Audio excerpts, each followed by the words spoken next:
I know that over the last 2 years, you became a less a man. Okay. Half the man I used to be. Half the man. I was going to say that. Gerald, I tell you what, the transformation in your physical body from where you were a couple years ago to now, you went through a health journey. Tell us a little bit about that. And you know what? It's like you look like you're 20 years younger than you used to. You know, It's funny. It's amazing. I feel like I'm 20 years younger.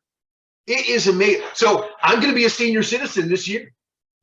I'm turning 55 in September, and you know, I don't know how grainy I look on the camera, but in real life, I don't look this grainy. I still look pretty good. I got a good, still full head of hair.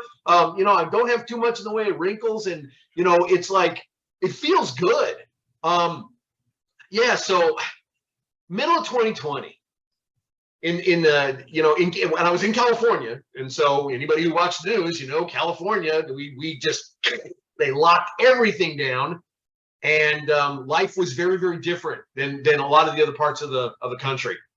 There's a few states that were kind of similar, so some of you might know what I'm talking about. But if you were in California, I can tell you this: it was tough. Okay, so middle of 2020. We have some life-changing things happen in our household, ironically enough, that had absolutely nothing to do with COVID. Nothing. I cover it in the book. I'm not going to go in too much detail in here because I don't want to. I hate spoilers, so I don't want to say too much about exactly what happened. But suffice it to say, this is that it was serious enough that it could have killed my wife. And as a result of that, she ended up making dramatic changes. And those changes ended up inspiring me to make those same changes for myself. Because when she was making the changes, I was being the supportive husband.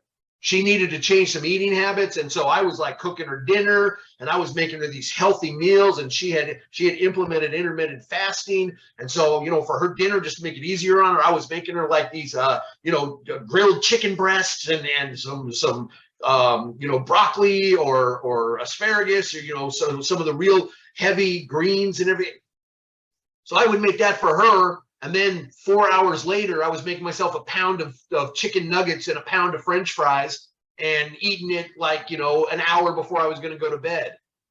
And it didn't make any sense. So finally, I had to have one of those aha moments for myself. And I realized if I'm going to be a supportive husband, I really need to be a supportive husband. And that means I need to stop putting temptation right in her face while I'm making her these great, healthy dinners. And then I'm filling the house full of aromas of French fries and chicken nuggets and pizza and all this other stuff that it was hard, making it harder for her. So as a result of that, I said, okay, you know what? I need to kind of pull my head out of my butt, because that's exactly where it was at the time.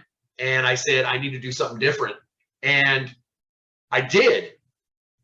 And it really started taking off as far as I started losing weight. I started feeling better because I've done this up and down thing. When I first started with the Nagic, I ended up losing probably about 50 or 60 pounds. But I was close to 300. Most people see my body frame is such that I usually don't look like I weigh as much as I do. So I've got pretty broad shoulders, and I carry most of my weight up top. So I have skinny legs. So I don't look like a typical fat guy. I didn't. But I was close to maybe even over 300 pounds. And I didn't look like that, like your typical, round person, I guess. It's what I mean. I'm not trying to be like insulting anybody. I'm just saying there's certain things that, if you say someone's overweight, there's a picture you get in your head. It just happens. It's culturally, when you've had shows like The Biggest Loser and everything else, when you say somebody has a weight issue and they weigh 300 pounds, you will just automatically get this picture in your head. Well, I didn't fit that picture. So most of the time, nobody really knew how bad off I actually was. So I had lost weight, and then I got lackadaisical. I let life get in the way. I stopped being as active, all the different things that once you kind of implement them, the weight starts coming back and starts residing where it once resided. And so as a result of me kind of like just realizing, okay, this is not working, I need to do something different, I started losing weight and like just started physically transforming. And we decided in 2022, the beginning of 2022, we decided that we were going to move. And actually, it was about the middle of 2022, I guess. Yeah, a few months into 2022. I don't know exactly when it was, but we decided that we were going to move. My son, for those of you who know him, Nathaniel, he found the love of his life. Happened to live in Florida. So he traveled down here to, kind of like test the waters. And evidently the waters were good. And he came home and said, Mom and Dad, I think I'm going to move to Florida.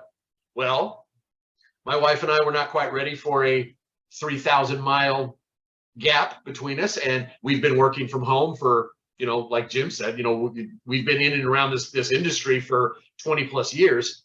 So we were used to working from home, and where we physically are doesn't really matter. So we put the house up for sale. We packed all our stuff up in a couple of pods. We dropped those off on a truck. We loaded up our RV and we hit the road. And we were on the road for a month, going to see family and friends on our trip. We ended up doing a little over 4,000 miles in total. And when we went to my daughter, who was in Missouri, when we got there, we gave everybody hugs and kisses and everything. And I got to see grandkids and got to do all this wonderful stuff. And my daughter pulled my wife aside and said, Susan, is Dad okay? And Susan didn't understand what she meant. She was like, yeah, well, what do you mean? And she said, are you guys actually moving, or is Dad saying goodbyes? My daughter, who's an LPN, thought I had cancer, because the last time she had seen me, I was so much bigger that she thought the only way I could have lost that much weight was if I had some kind of terminal disease. So one of the things I do mention in the book is, if you are going to go through a transformation of health, tell everybody about it. So when you start looking differently, they don't think there's something wrong, okay? Well, when we left from Missouri, that was the last stop of us visiting family and friends. Then it was straight down to Florida. And when we were driving through Alabama, beautiful country, by the way. If you have not been in Alabama, you need to go. We were staying at KOA campgrounds, and there's only two of them in Alabama. One's northern Alabama, the other one's southern. We ended up staying in both of them one day after each other. And that trip was just absolutely gorgeous. That part of the country is just beautiful. And then during one of the drive, I had a nice long drive, and it's just, I'm looking at this beautiful scenery, and I started thinking about everything that had happened in the last 2 years prior to that, building up to where we were. This was October of last year. And I thought, you know what? I was like, everything that happened, man, this is like a movie. And I was like, or a book. So I thought, you know what? Maybe I could put something together that encapsulates all the knowledge I have. This is something else most people don't know, but in 2018, I started a course, and in 2019, I actually became a certified nutritional therapist, mainly because I wanted to fill in the gaps of my own knowledge. Hydration, yeah, there's not too many people. I mean, Patrick could probably give me a pretty good run for my money, but there's probably not too many other people out there that know more than I do when it comes to hydration at this point, just because of how much I've studied. So I thought, hey, maybe I can go ahead and put this together, and I can use my knowledge of nutrition. I can use my knowledge of, proper eating habits, different diets. And that was another thing too, that I wanted to try to get people to understand that a diet per se, I mean, look at the root word of diet. It's die. Okay. So how good can a diet actually be? Look, a diet's fantastic if you need to lose 10 pounds to go to a wedding. But a diet is not something that you need for long-term success, because diets were never meant to be long-term. They were meant to be short-term, lose what you need to, and then, because the only way that you're going to change anything is if you actually create new habits.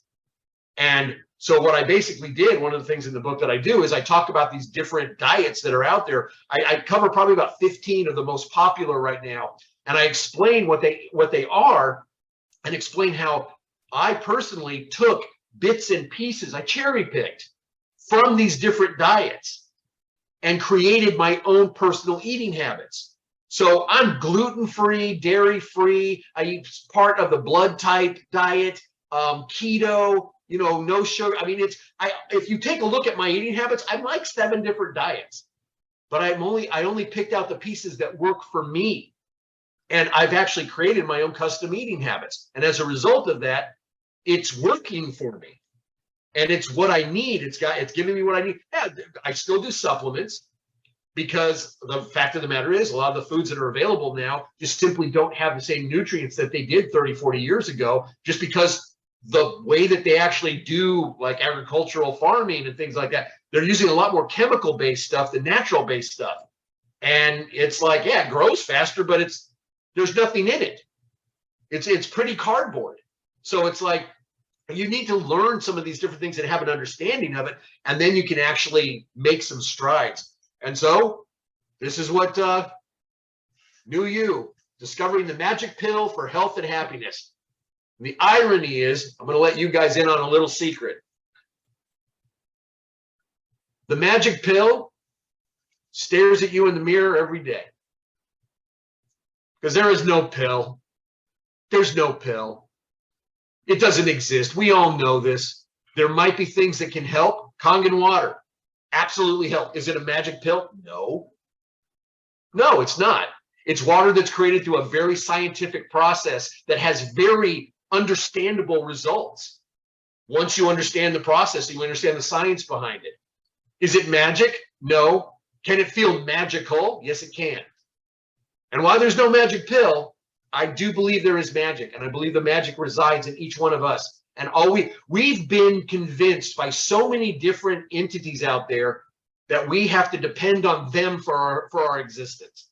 And I do not believe that. I believe that we exist for the purpose of us, for whatever our purpose is. If you're a religious person, then you do it for the religious person. If you're a family person, and like your kids mean the most thing to you, there are things that we as people, there are driving forces. And I honestly believe that we're the magic, and that what I wanted to do is remind people the magic that they have inside of themselves. And that all they have to do, yeah, is there a magic wand? No, there is not. But can you change your life and make it be completely different in 6 months, in a year? Absolutely. And if you don't consider that magical, then I don't know what is. I really don't. Because you can be someplace today and be in a completely different space in a very short period of time by just making some small changes to the habits that you currently have. And if you do that, your life can change in ways that you would never even believe. And I know for a fact, you know how I know for a fact? Because it happened to me. That's how I know for a fact. This isn't one of those things where it's like, oh, I heard from somebody who heard from somebody. No, this happened to me right in my face. And I believe it. And I believe in people too.